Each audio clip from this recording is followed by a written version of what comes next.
You don't gotta go to work, work, work, work, work, work, work, but you gotta put in work, work, work, work, work, work, work. You don't gotta go to work, work, work, work, work, work, work. Let my body do the work, work, work, work, work, work, work. We can work from home, oh, oh. We can work from home.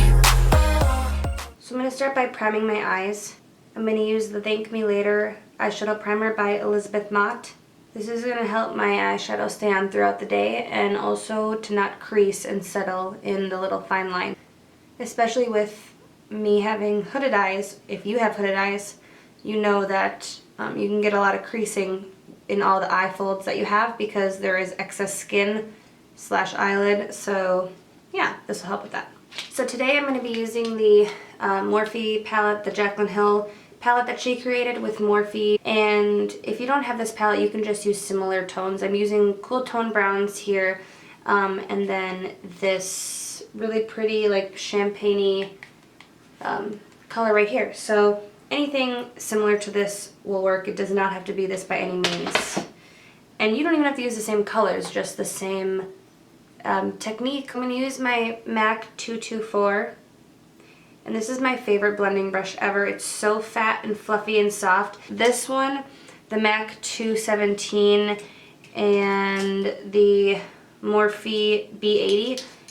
These three I don't think I could do my eyeshadow without, and if I had to only choose like a handful of brushes or a few brushes for the rest of my life, it would 100% be these three.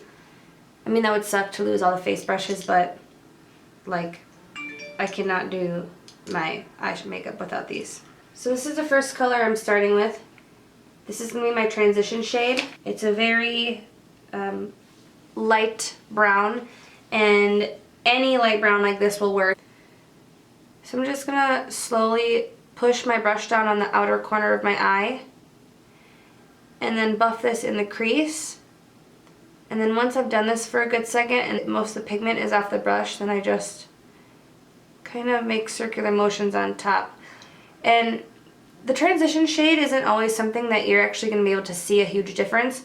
You're just laying down a powder in a light tone so that when you later lay on darker colors, it's going to help to blend them out and it's going to really smoke it out. If you just go straight in with a black or a dark purple or a burgundy, it's going to take you a lot of time and it's going to be a little more difficult to actually blend that out and diffuse the outer edge so there's not a harsh line.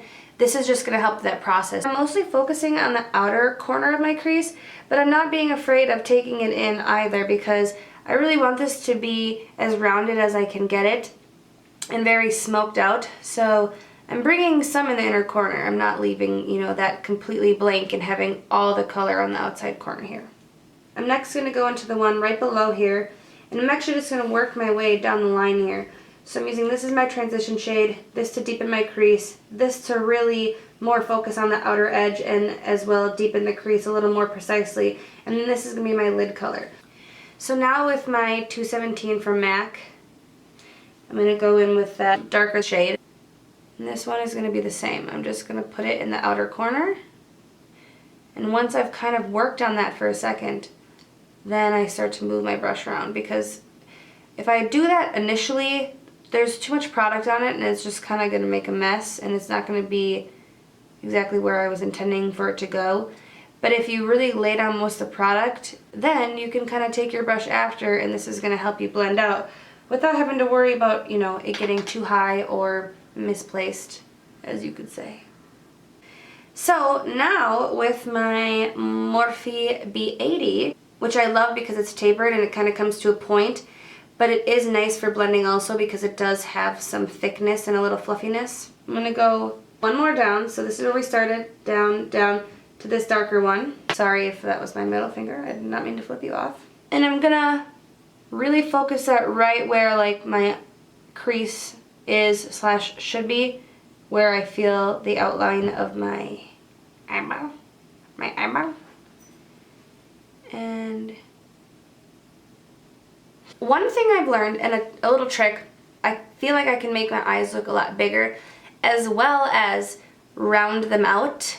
If I, instead of follow my eyeball to here, if I actually bring it to where my you know, my nose bone where this little crease action here is, it actually not only elongates my eyes, but it gives me that rounded almond shape, kind of.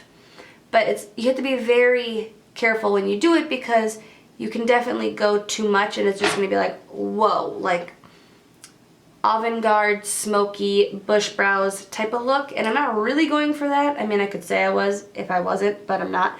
So that's one thing that I've started doing lately that I've found helps out with the hooded eye problem. So you can see, instead of going down here, which is going to, you know, close off and make my eyes look sort of small, I'm going to keep going to where my nose and my eye kind of meet, this little hollow spot here, and just blend that in with my crease. So it looks kind of weird now, but we'll just wait.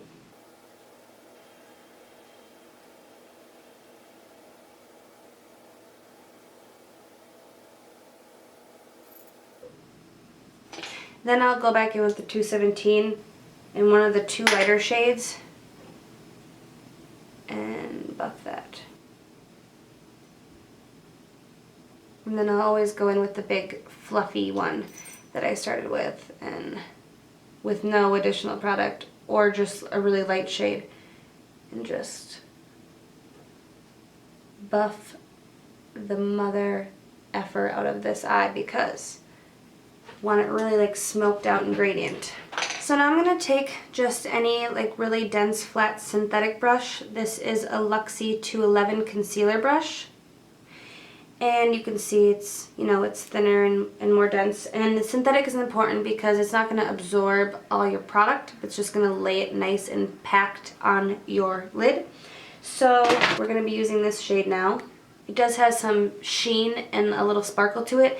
So if you have a shadow or a pigment that has sparkle, spray it with some Fix Plus. You can use eye drops. Anything that has glycerin in it will do. And it's just going to give you a really nice metallic look, and it's just going to intensify that sparkle in that pigment. Oh, all over my phone. Fabulous. And I'm just going to kind of pack this all over my lid, starting on the inner corner and kind of working my way.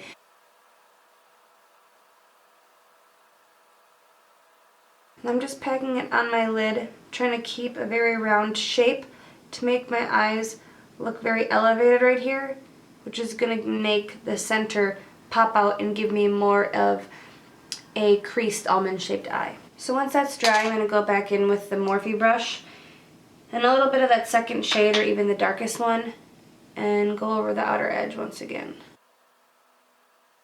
So at this point I'm going to take a makeup wipe and I'm just going to wipe underneath my eyes, and then I'm going to wipe along the outer edge of my eye to really get a nice clean line. So what I'm going to do is I'm going to take a liquid eye pen. This is Starlooks Pro Luxe Longwear eyeliner pen, and I got this in my BoxyCharm this month, and it's very black and it's a pen.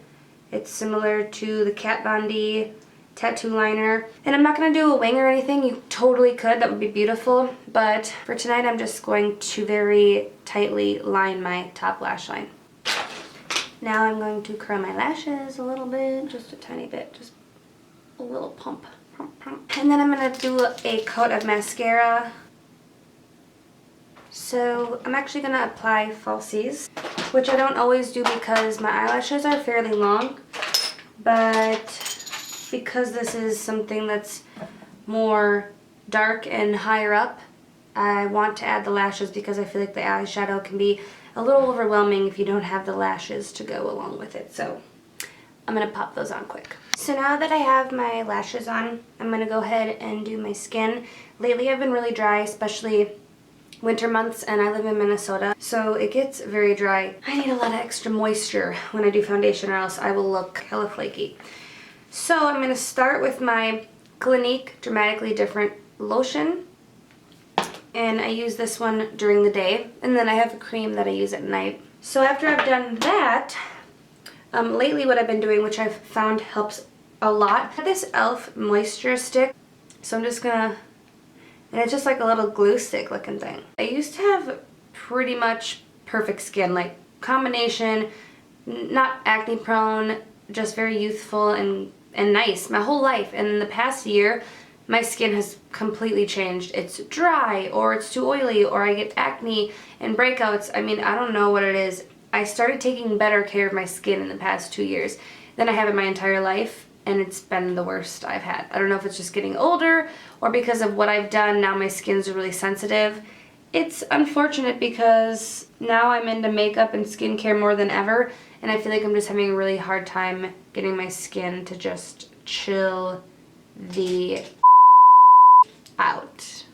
Alright, so I know I already put a moisturizer on and a little bit of hydration with the stick, but I do have to prime my face because my foundation will move and crease if I don't. So this is a Makeup Forever Step 1 Skin Equalizer. This is the Hydrating Primer. The more moisture, the better. So, for foundation today, I'm going to be mixing the Revlon Photo Finish makeup for Nude, and I started using this about 1.5 years ago, and I really like this one. And then I'm going to mix that with MAC Studio Sculpt SPF 15, and this is an NC20. I'm using the Morphe M439. I just recently got this.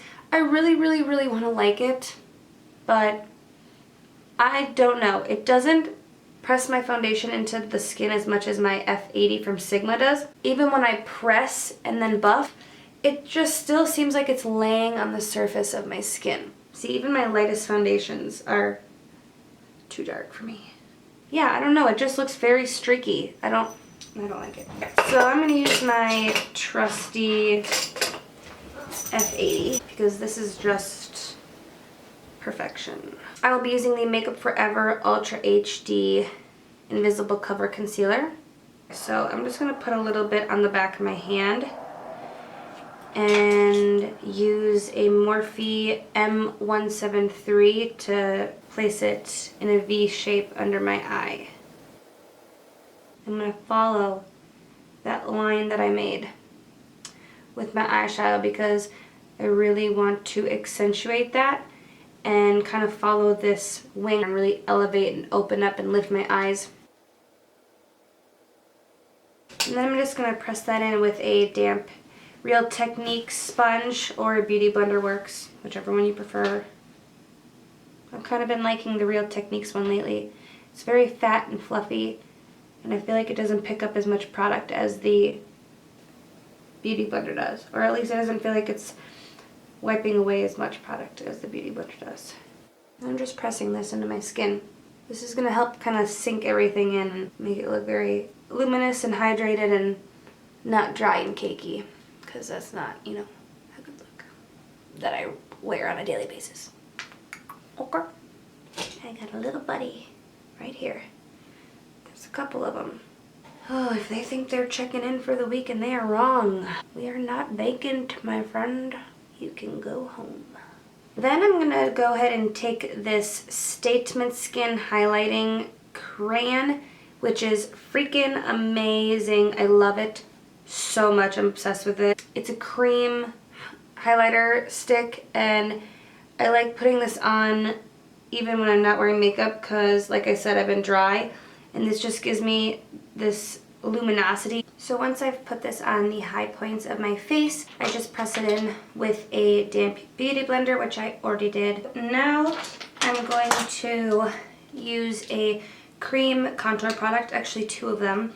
I'm going to be using the Lancome Le Duo Contour and Highlighting Stick. And what I like is this is very blendable and creamy, and it's also more of a cool tone. So I'm going to apply this anywhere that I want it to look a little more chiseled out and really emphasize my features. So I like to put some on the sides of my forehead, across the top, and then I connect it down here.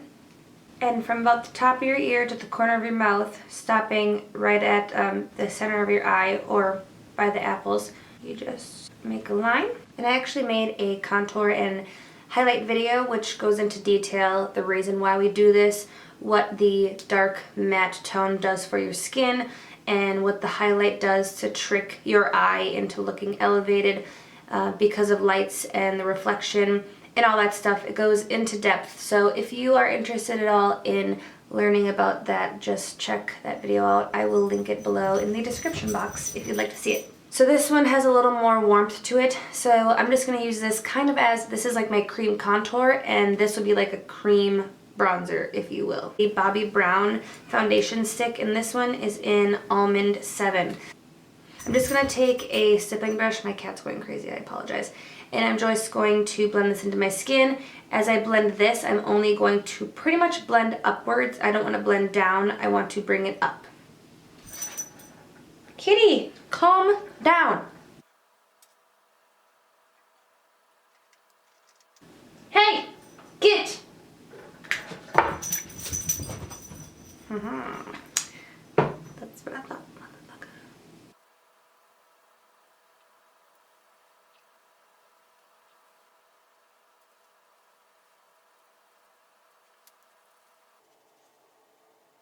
If you want to go back with your foundation brush after, just to really blend out the edges of everything to make sure that nothing is harsh, that can be very helpful. So now I'm actually going to take a cream blush as well, and this is the Becca Beach Tint, and this is in Watermelon and Moonstone. And I'm going to take another stippling brush. It's the same one, I just have two of them, one for cream bronzer and one for cream blush. So I'm just gonna dip that in there and just in circular motions apply it to my cheeks, starting on the apples and working my way back towards the temples.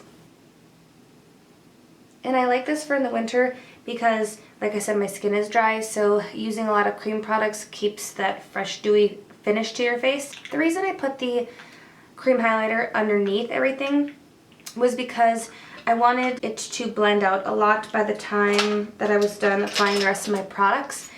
Only because it is a little intense and I just want it to look kind of overall like I'm glowing from underneath my skin.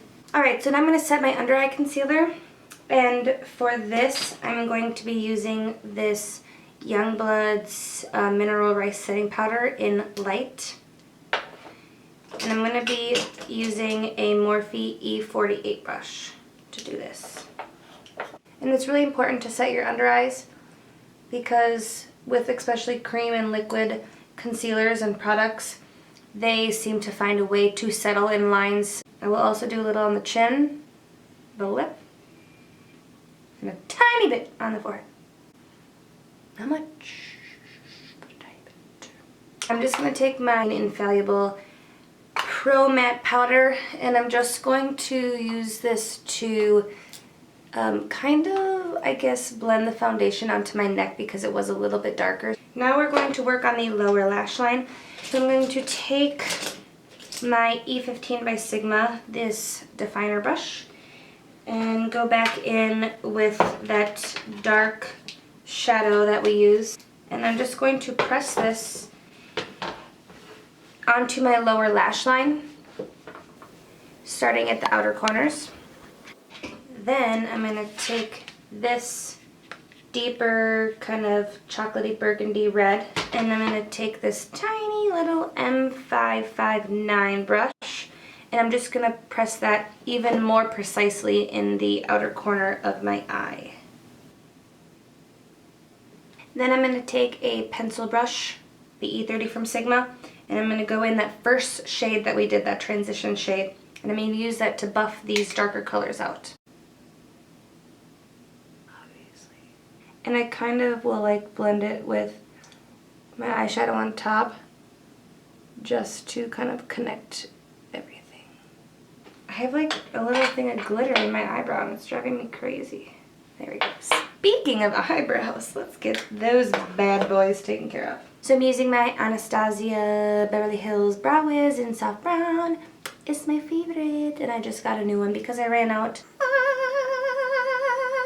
So amazing.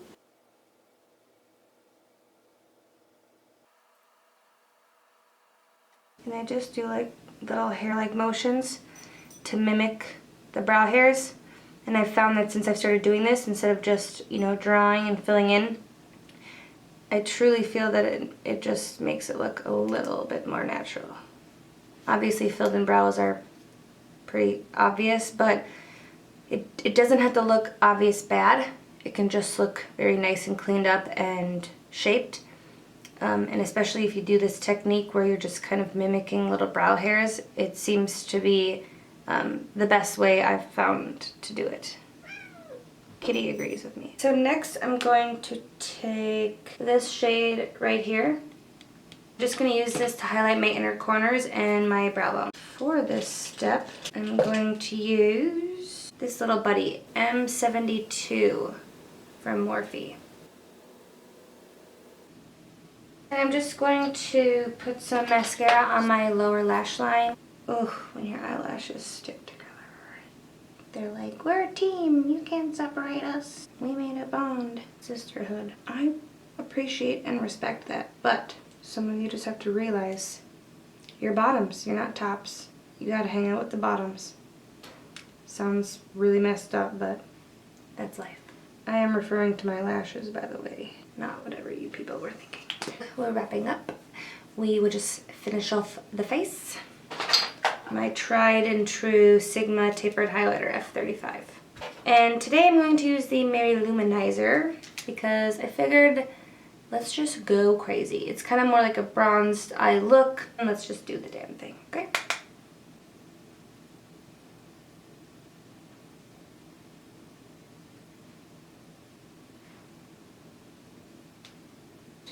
Tip my nose, bridge of my nose, Cupid's bow. I think the only thing left is the lip, which this is the Pacifica Power of Love Natural Lipstick, and this is in Tender Heart.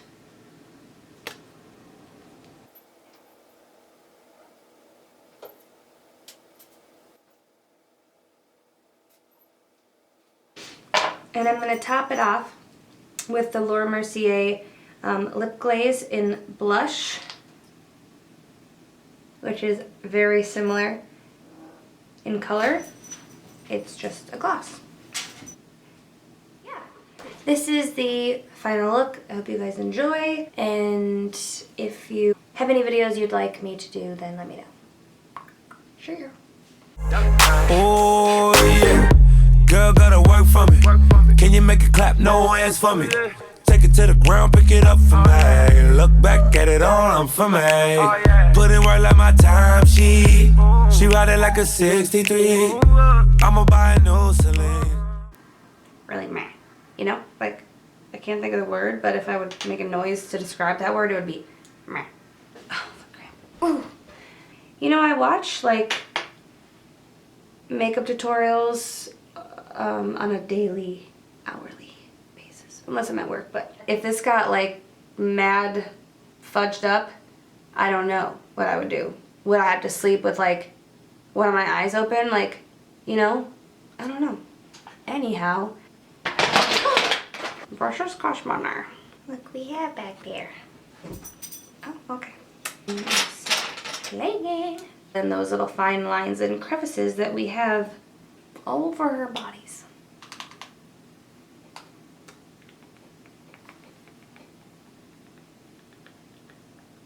I have no freaking idea.